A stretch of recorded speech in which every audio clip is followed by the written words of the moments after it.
والطیرہ، پرندوں کو بھی مسخر کر دیا.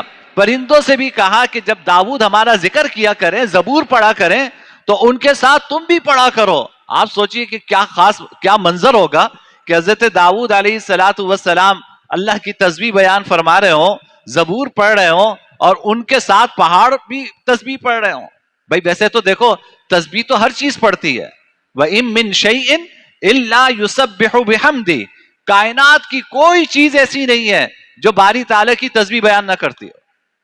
پتھر بھی تسبیح بیان کرتا ہے، درخت بھی تسبیح بیان کرتا ہے، چرند اور پرند بھی تسبیح بیان کرتے ہیں. وَلَٰكِن لَّا تَفْقَهُونَ تَسْبِيحَهُمْ، لیکن تم ان چیزوں کی تسبیح سمجھ نہیں پاتے. تم ان چیزوں کی تسبیح سمجھ نہیں پاتے.